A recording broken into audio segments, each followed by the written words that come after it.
యేసుక్రీస్తు శ్రేష్టమైన ఉన్నతమైన నామంలో అందరికీ వందనాలండి. దేవాది దేవుని మహాకృపను బట్టి ప్రతి ఒక్కరికి నా ప్రత్యేకమైన వందనములు తెలియజేస్తా ఉన్నాను. ఈ వాక్యాన్ని అనేక మందికి షేర్ చేయమని అడుగుచున్నానండి.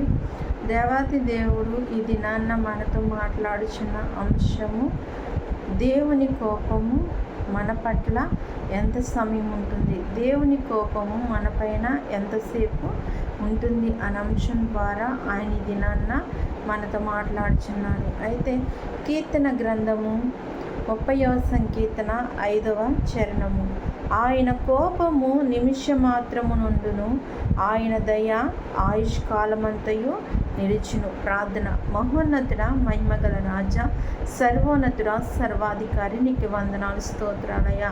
నీ కోపమునైనా మా పట్ల ఎంత సమయం ఉంటుందన్న అంశం ద్వారా మీరు మాతో మాట్లాడుచున్నారు ప్రభా. నీ కోపము నిమిషం మాత్రమే ఉంటుందని నాయన లేఖనం ద్వారా నాయన మీరు మాకు తెలియజేస్తూ ఉన్నారు. నాయన వీటి విషయమై కొన్ని విషయాలు మేము తెలుసుకుని మా జీవితాలను సరిచేసుకోవడానికి కృప చూపించమని, ఒక చిన్న ప్రార్థన, దీన ప్రార్థనని సన్నిధానం చేర్చుకోమని నజరుడైన యేసు నామములో అడుగుచున్నాం తండ్రి, ఆమేన్. మరి దేవుని కోపము మన పట్ల ఎంతసేపు ఉంటుందంటండి? నిమిషం మాత్రమే ఉంటుందంట.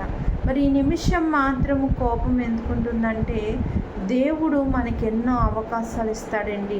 మనం మారు మనసు పొందాలని, రక్షింపబడాలని, పాపంలోనికి వెళ్ళిపోకూడదని, మరి మనల్ని మార్చడానికి ఆయన అనేకమైన అవకాశాలు ఇచ్చినప్పుడు అవకాశాల్లో ఒక్కదానికి కూడా మనం మారకుండా మన ఇష్టానుసారంగా మనం జీవించినట్లయితే దేవునికి కోపం వస్తుందండి.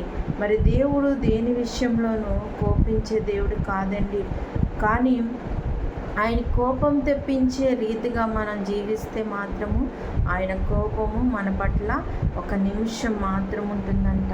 ఆ నిమిషం మాత్రంలో ఏం జరుగుతుందో ఎవరు ఊహించలేరండి. అలాగూ మరి ఆయన కోపము ఒక నిమిషం మాత్రమే ఉంటుంది. ఆయన దయ అంటండి ఆయుష్కాలం ఉంటుందండి. అంటే మనం బ్రతికి ఉన్నంత కాలము, మన జీవిత కాలము దేవుని దయ మన పట్ల ఉంటుందని దేవుని వాక్యము సెలవిస్తూ ఉన్నది. అయితే అసలు ఆయన కోపము నిమిషం మాత్రము మరి ఎందుకు ఉంటుంది, మరి ఎలాంటి సందర్భంలో ఆయన కోపం మన పట్ల ఉంటుందని చూస్తే, మరి అలనాడు ఇశ్రాయేలు జనాంగము ఐగుప్తుల యొక్క బానిసత్వం కింద మగ్గిపోతూ అనేకమైన ఇబ్బందులు పడుతూ ఎట్టి పనులు చేస్తూ ఉండేవారండి.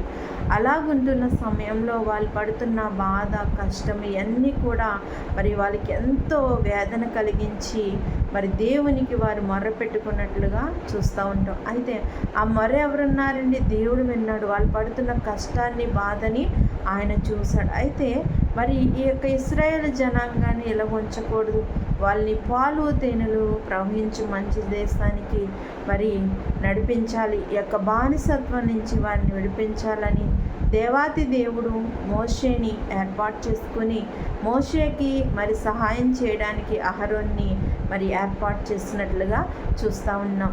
అయితే వారు విన్న మరి దేవుడు మరి ఆ బానిసత్వం నుంచి విడిపించడానికి మోషేని ఎన్నుకున్నప్పుడు, మోషే మరి అనేక అద్భుతములు అక్కడ చేసినప్పుడు, మరి అక్కడున్న రాజు అనేక మంది శాస్త్రవేత్తలను వాళ్ళని తీసుకొచ్చి వాళ్ళతో కూడా అతను అద్భుతాలు చేయించేవాడు.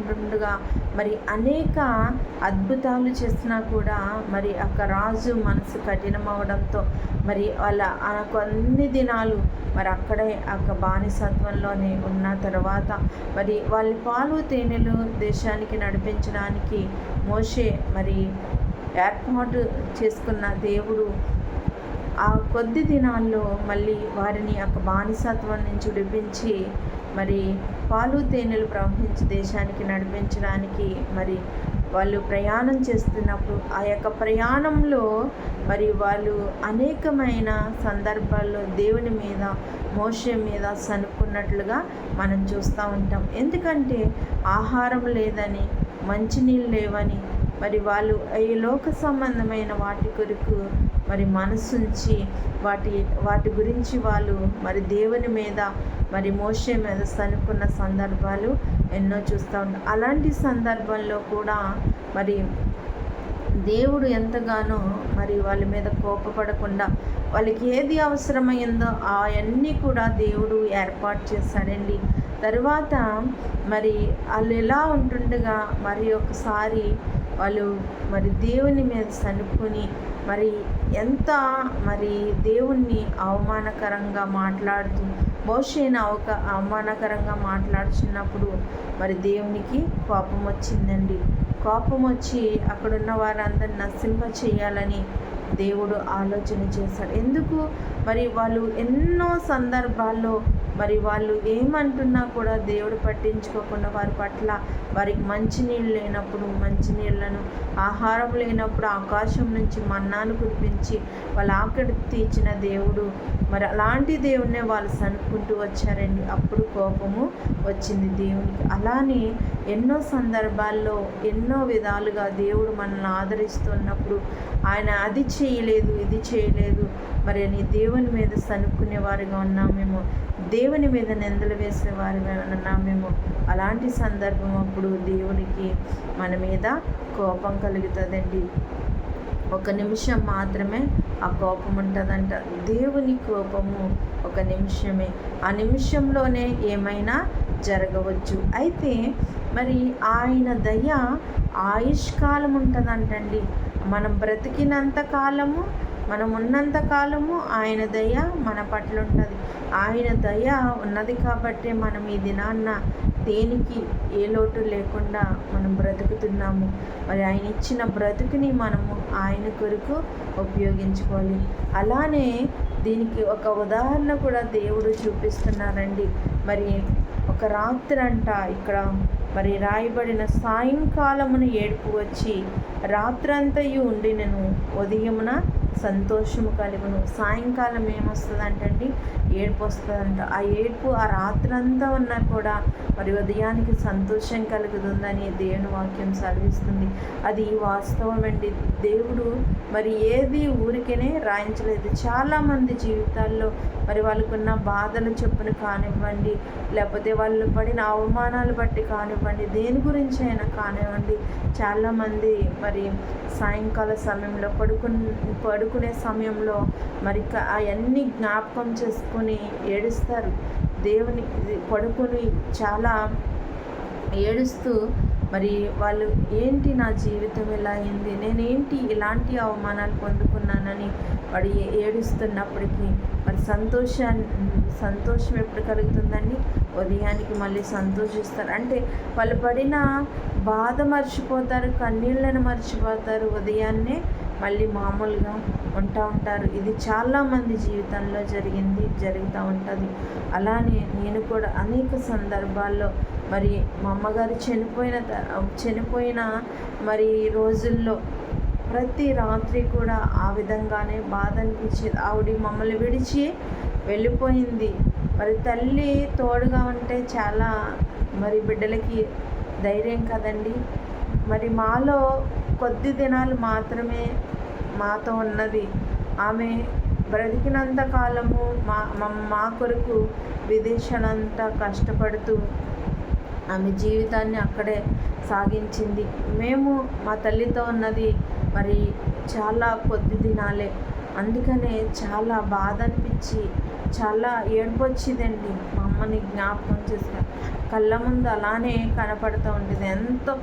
ఎంతో కన్నీరు కార్చుకుని అంత బాధ తల్లి విషయంలో అన్నప్పుడు మరి ఉదయాన్నే మామూలుగా లేచి మామూలుగా మరి ఉండడం అనేది జరుగుతూ ఉన్నది. అంటే మన బాధ మనం ఎప్పుడు పడతామండి, రాత్రంతా పడతాము. అలాగా బాధపడుతూ ఏం చేస్తాము, నిద్రలోకి వెళ్ళిపోతాం. తర్వాత తెల్లవారుతుంది. ఆ బాధను మర్చిపోయి మన పనులు మనము చేసుకుంటూ ఉంటాము. మరి నా తల్లి విషయంలోనే కాకుండా అనేక సందర్భాల్లో అనేక అవమానాలకి నేను గురి అయినప్పుడు కూడా మరి నాకు చాలా ఏడుపు వచ్చేది. ప్రభువా, నేను ఏమీ చేయకుండానే మరి అవమానింపబడుతున్నాను ఏంటి అనేసి చాలా సందర్భాల్లో మరి ఎంతగానో ఏడ్చేదాన్నండి. చాలా కన్నీరు పెట్టుకునేదాన్ని. నా జీవితం ఏంటయ్యా ఇలా ఉన్నది, నా జీవితం ఎందుకు ఇలా ఉన్నదని మరి ఎంతగానో ప్రతి రాత్రి కన్నీళ్ళు కారుతానే ఉంటాయండి. అలాంటి సందర్భాల్లో కూడా మరి ఉదయాన్నే ఆ బాధ అంతా మర్చిపోయి మరి ఎంత నార్మల్గా సంతోషంగా ఉంటామంటే అది దేవుడు మనకిచ్చిన గొప్ప విషయం కదండి. మర్చిపోవడం అనేది దేవుడు మనకి ఇచ్చిన ఒక వరము లాంటిది. మరి ఒక తల్లి గురించి మరి చనిపోయినప్పుడు మనం ఎంతగా బాధపడతాం, లేకపోతే మన తోబుట్టు విషయంలో కానివ్వండి, ఎవరైనా చనిపోయినప్పుడు మరి ఎంత వేదన చెందుతాము. ఆ వేదనంతా మర్చిపోతున్నాము. మరి మనం సంతోషంగా మళ్ళీ జీవించగలుగుతున్నామంటే అది దేవుడు మనకి ఇచ్చిన గొప్ప మరుపండి, గొప్ప వరము. అసలే మరి మర్చిపోగలరా ఎవరైనా? మరి ఏదైనా అవుతే అని చాలా సందర్భంలో నేను అనుకునేదాన్ని, ఎలా మర్చిపోతారు? మరి అంత అలాగా అనుబంధాన్ని పెంచుకుని మరి తోబుట్టువులైన ఎవరైనా చనిపోయినప్పుడు ఎలా మర్చిపోయి ఉంటారు అనుకునేదాన్ని అండి. అది మా అమ్మగారు చనిపోయిన తర్వాతే నాకు తెలిసింది. ఆ యొక్క ధైర్యము, ఆ యొక్క మరుపు అనేది దేవుడిస్తాడు. మనుషులు మన ఓదార్చిన మనుషులు మనకి ఏం చెప్పినా కానీ ఆ ఓదార్పు రాదు, కానీ దేవుడు మనల్ని ఏం చేస్తాడండి, ఓదారుస్తాడు. దేవుడు అటువంటి మరుపును మనకి ఇస్తూ ఉంటాడు. కాబట్టి మరి ప్రతి మనిషి బ్రతకగలుగుతున్నారు. లేకపోతే చనిపోయిన వారితోనే తట్టుకోలేని వారు ఏమైపోతారు, చనిపోతారు. దేవుడు ఎంత గొప్ప దేవుడండి. ఆయన కోపము నిమిషం మాత్రం ఉంటుంది, ఆయన దయ ఆయుష్కాలం అంతయు ఉంటుందంట. అలానే సాయంకాలం ఏర్పొచ్చి ఉదయానికి ఏమైపోతుంది, సంతోషంగా మారిపోతుంది. అంటే ఆ యొక్క ఏడుపు అనేది మరి సాయంకాలం వచ్చి ఉదయానికి ఏమైపోతుంది, సంతోషంగా మారిపోతుంది. అలానే దేవుని కోపము ఒక నిమిషము మన పట్ల కలిగినను ఆ నిమిషంలో ఆయన మర్చిపోయి మరి మనకు అనేకమైన మేలు చేస్తాడండి.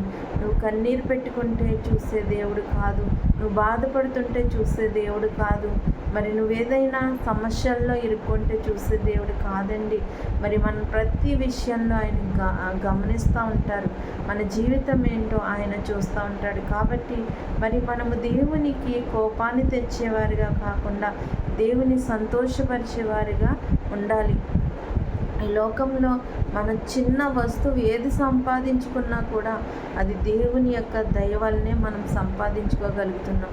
ఈ దినాన్న బ్రతుకున్నామంటే అది దేవుడు మనకిచ్చిన మరి విధానమేనండి. దేవుడు ఈ దినాన్ని మనం తీసేసుకోవాలనుకుంటే ఎంతసేపు అండి, మనం బలహీనం చేయాలంటే ఎంత సమయం పడుతుంది? దేవుడు అంతగా మనల్ని ప్రేమిస్తాడు. కాబట్టి ఆయన కోపానికి మనము మరి ఆయన కోపాన్ని రేపేవారుగా కాకుండా ఆయన సంతోషపరిచేవారుగా ఉండడానికి పరిశుద్ధాత్మ యొక్క వాక్యము ప్రతి ఒక్కరి జీవితాల్లో ఫలింపచేయనుగాక.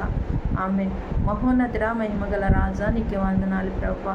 ఆయన ఈ దినాన్ని మీరు మాట్లాడిన లేఖలను బట్టి వందనాలు. నీ కోపం నాయన ప్రభువా నాయన రేపేవారిగా కాకుండా తండ్రి నిన్ను సంతోషపరిచేవారిగా నీకు ఇష్టమైన బిడ్డలుగా మేము జీవించేవారిగా ఉండడానికి సహాయం దయచేసి కృపానుగ్రహింప చేయమని ప్రభువా చిన్న ప్రార్థన దేని సన్నిధానం చేసి నజరేయుడైన యేసు నామములో అడుగుచున్నాను తండ్రి. ఆమేన్.